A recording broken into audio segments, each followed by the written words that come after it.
All right, hello. We are back again. This time I'm going to walk you through lesson 2. So in this lesson, we're going to learn how to make some selections in Photoshop and Photopea. We're going to use the lasso tool, the polygon lasso tool, magnetic lasso tool. So all the lasso tools, as well as we'll experiment a little bit with the marquee tools. So for this one, I gave you 2 photos that we're going to use. So if you go to the assignment on Schoology, you'll find the photos there. Down here at the bottom. It's really important in order to download them. What you need to do is actually click on the photo and it'll pull it up. And if you save it from here, you're going to end up with a really small photo. So don't do that. Make sure you click on the actual button that says download image. If you don't click on download image, you're going to get a really small photo. So make sure you click on download image to get the full size photo. So there's one. And go ahead and download this other one too. Again, making sure we click on download image. All right. All right, so now that we got our 2 photos downloaded, we're going to go ahead and open up Photopea in a new tab here. So photopea.com. All right, and we'll go ahead and instead of starting a project this time, we're just going to go ahead and open up a file. So we go File, Open. And we're going to go ahead and open up the one of the guy sitting in front of the window. It's by Ishan Gupta, the artist that took the photo. So yeah, it's right there, that one. We're gonna go ahead and open it up. And the idea here for this project is we're gonna go ahead and use the lasso tools and cut out the window here. Looks like he's sitting in front of San Francisco here. So we're gonna cut out San Francisco and we're gonna replace it with like an underwater scene. So just kind of create a kind of a interesting photo mashup here, little photo composition. All right, so we have several tools we can use to make selections in Photoshop. The first set of tools are called the marquee tools, or in Photopea here, they're calling it the rectangular select tool or the ellipse select tool. So with those, if you see here, if I just go and draw a box with this, it makes this selection. And when I hit the delete key on the keyboard, it deletes whatever was in that selection, right? So pretty useful. But if you notice, right, if I'm trying to cut out this window, that's not going to work because this line isn't a perfectly straight line. So it's not going to help me a whole lot there. I'm going to go ahead and edit undo that. It might help me with this line over here. Semi-straight. No, still not getting it right. So those tools might be useful for, if you want to cut out a certain section of something in a square fashion, but they aren't really going to do what we need them to here. So we're going to move on down to the next set of tools here. So those were the marquee selection tools. Now we have the lasso selection tools. If we click and hold our mouse button on that one, it'll pop up and we see we got regular lasso select, polygon lasso select, and magnetic lasso select. So the way a regular lasso select works is we can just kind of draw a circle or a shape and it makes that selection and we can delete. This is kind of free form. So you got to be really good at what you're doing, right? If you're going to use that just freehand. So experiment with that a little bit. But then we have one, it's called a polygonal lasso selection. We might find that one's a little bit easier. So this one actually draws straight lines. So here with this window, we might find that useful. Let's see. Or we could draw a straight line. Let's see if I go down the edge, right? So I got this edge here. Right, that's useful. Hug the edge. But if I look here and I try to grab the bottom of this window, it doesn't really seem to work quite right because the window is kind of curved. So it's not going to quite do what we need it to. Oops. So I got to get back to my beginning spot in order to close that up. I don't like it, so I'm going to hit Control-Z and edit undo that. So that comes to our third tool here, and that's the magnetic lasso tool. And that's the one you're going to find probably the most useful for most of your projects. So with the magnetic lasso tool, what it does is it picks up in differences between color variances on the page, right? So I have a really dark black here and bright orange, and Photoshop can kind of tell, okay, that's the edge of something. So it's going to pick up on those edges and kind of stick to it. So I'm going to go ahead and zoom in. So again, I'm going to hit Control Oops. Sorry, Alt and scroll up on my mouse or hit Control plus and zoom in a little bit so I can see. Let's see, I want to do the whole window. So, oops. Okay. Sorry. Hitting too many buttons here. All right. So, Control plus. Use my hand here, move it over. All right. So I'm going to go ahead and use the magnetic lasso tool. So I'm going to go ahead and pick a starting point up here in the corner. And then I am going to click once. Oops. Click once. Oh, there it goes. Again, Photopea, a little bit slower, right? So I click and I start to drag out. And I will eventually see a line drag out here. Oops. I delete too far back. There it goes. All right, and again, the line just kind of hugs along the edge here. And as it goes along, you can see it's putting little boxes, making little marks, little anchor points. And I can go ahead and start to make a selection around this window. So I'll go down here. Now, if I'm having trouble and I want it to force an anchor point, I want to say, hey, make an anchor point right here. I can click once and it'll make an anchor point there. So that's kind of a useful thing to know. Now, if maybe I'm working on this and I kind of get off course here, right? And I end up over here out in my picture and I'm like, oops, I didn't mean to do that. I can always go back and delete anchor points by hitting the backspace key on my keyboard. So I hit backspace, backspace, backspace. I get rid of those accidental anchor points I made, and I can go back and continue to make my selection here. So go ahead and make a quick selection here. Didn't quite get around. So again, didn't quite get around the feet there. So I could go back and again, click and force some anchor points in there. That'll be a little bit tighter. And I can continue on with my selection.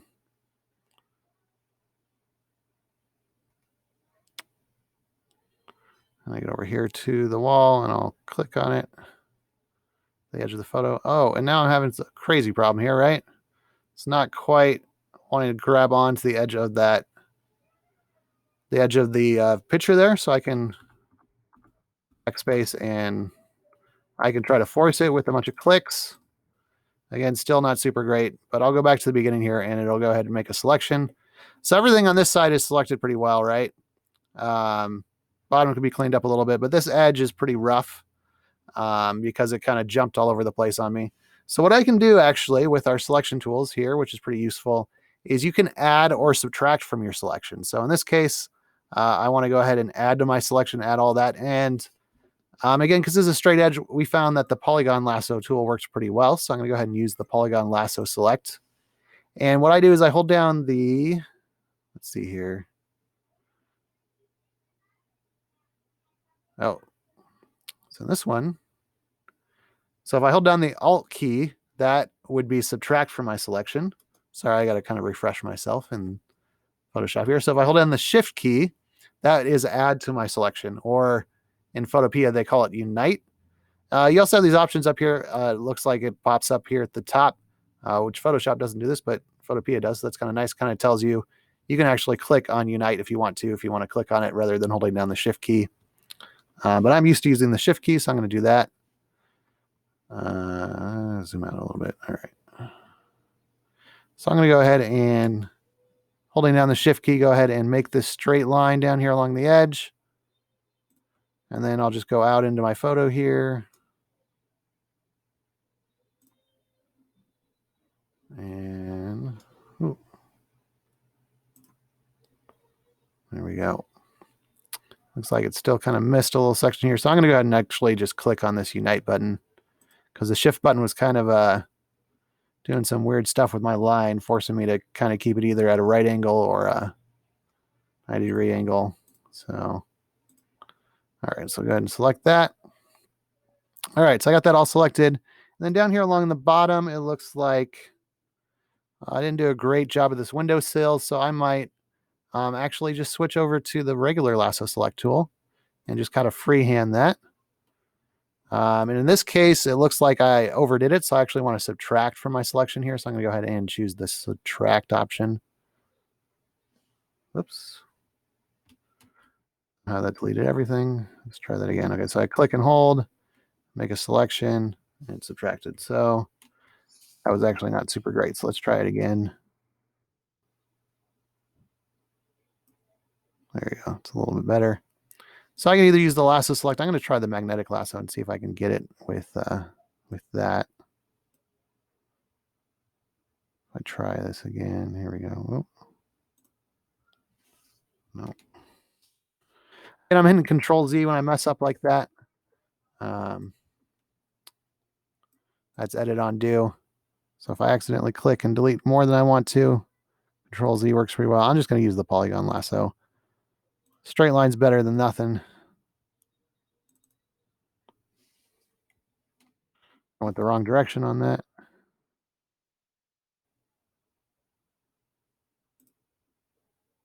Oh, that's because I'm back in Unite. That's why.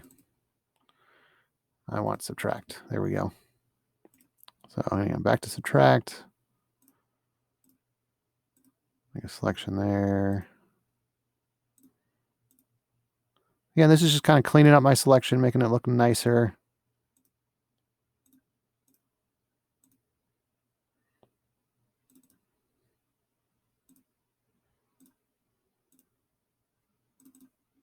All right. All right, now that I have it selected nicely, I can go ahead and hit the delete key, and that will delete everything behind that pane. And then we're going to go ahead and continue using the magnetic lasso, whatever lasso tools work for you, and delete the rest of the stuff out here in the photos. So I'm going to go ahead and do that. Again, mainly using the magnetic lasso.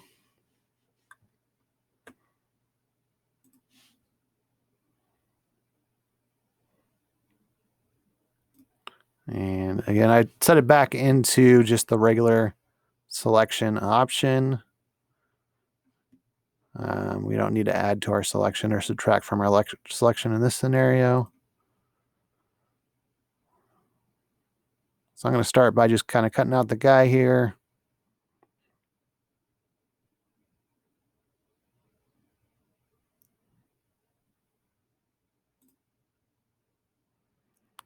Again, the nice thing about the magnetic lasso is that it just kind of hugs the edges for you. So it's pretty good at getting a nice clean selection. Occasionally you got to click and kind of tell it, hey, I want an anchor point right there when it's not, when it's having trouble making up its mind where it should be. But for the most part, it does a pretty good job. And when I get back to the beginning, there we go, double click, completes the loop. Oops. Oh man, what happened? Oh, there it is. All right. All right, and I'll go ahead and hit the delete key again. Deletes everything out of there, and then I'll go back and grab these spots between his legs.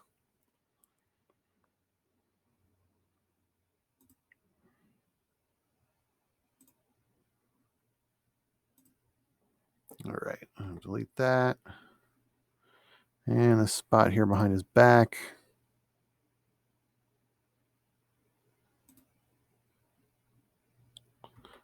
It is having a little bit harder time there. So I'm going to have to definitely force some anchor points in. There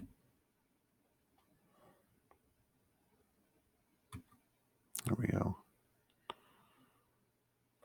Now there's just a little spot right here behind his back. So let's see if we can grab that. There we go.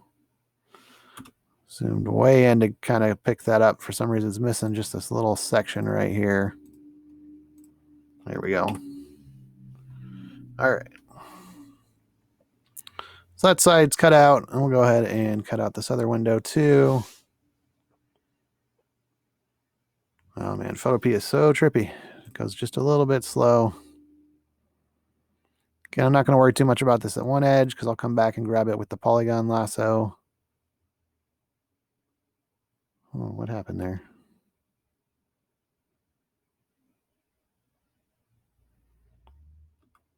All right. So unfortunately, one of the downsides to using Photopea is it's a little bit slow in responding.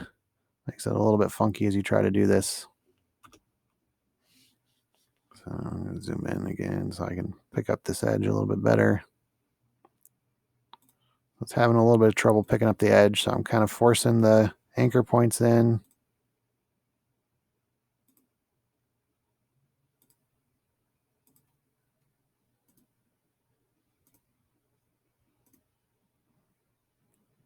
Too much gray down there on the street, I guess. All right. All right, it's getting this edge pretty good. And back to the beginning. All right. Again, remember, we'll add to our selection over here. I'll go ahead and use the polygonal lasso select. And I will switch it to Unite mode. Is that what it calls it? Yeah, Unite.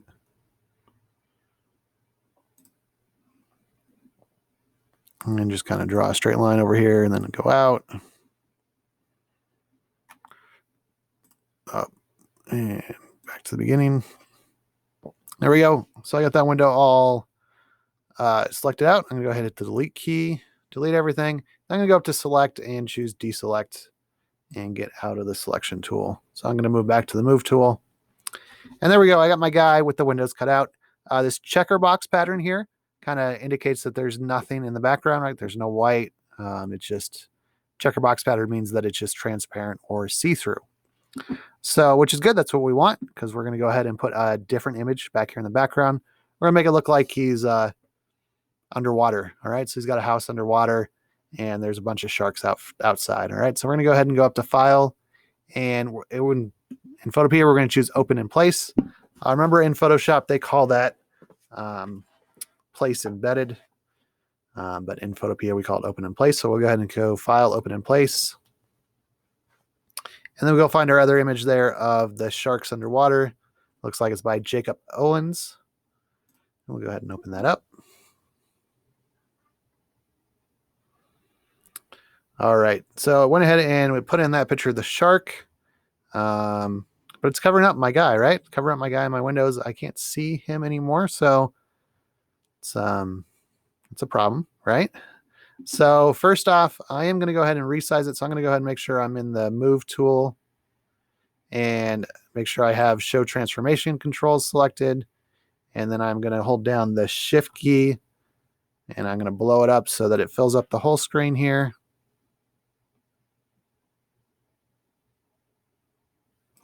Perfect. All right. Then when I'm happy, I'm going to go ahead and hit the checkbox or the Enter key. That kind of puts it in place. So the way this works is you have layers.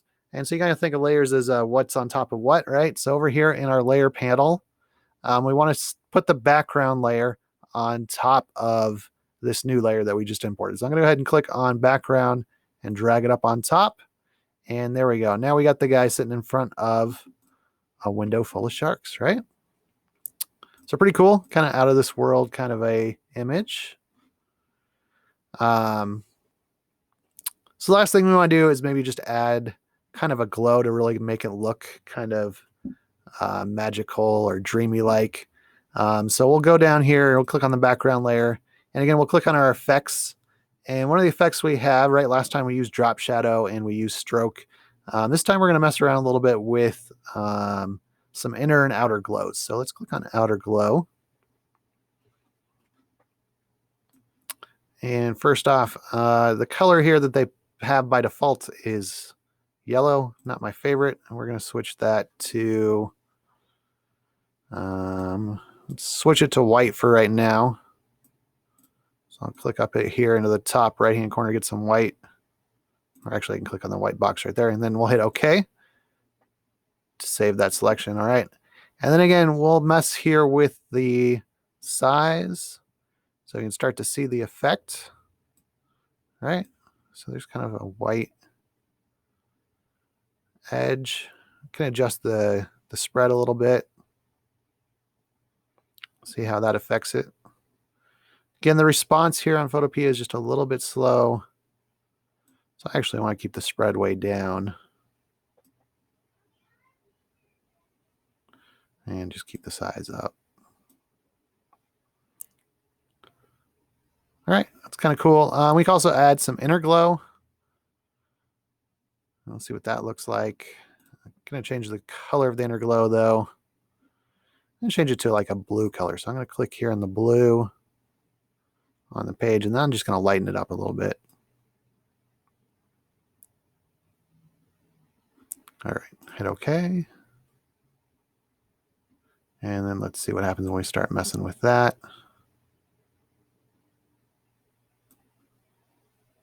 So that's just going to bring some of the blue into the frame, into the inside of the frame here.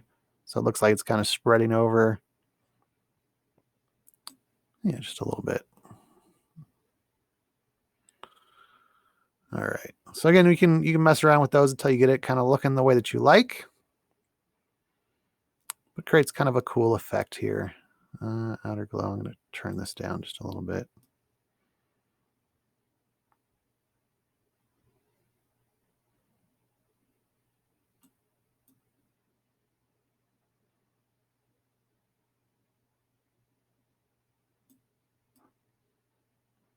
Turn the opacity down a little bit. I think that'll help.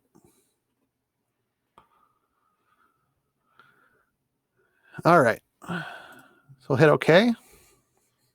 And let's see, anything else we want to add to it?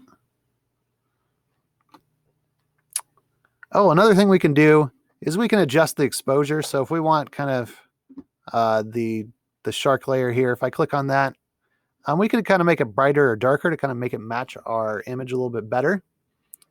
So if I go up to image and go down to adjustments, and then go to brightness and contrast, again, I got to make sure I have that layer selected of Jacob Owens. That'll put a smart filter on here where I can adjust the brightness of that layer. So if I want to make it brighter, I could. I don't know if that makes it more realistic or not, or I can make it darker. All right, so I can kind of adjust the color, adjust the contrast, and just kind of fine tune the image, get it kind of looking the way that I want it to look.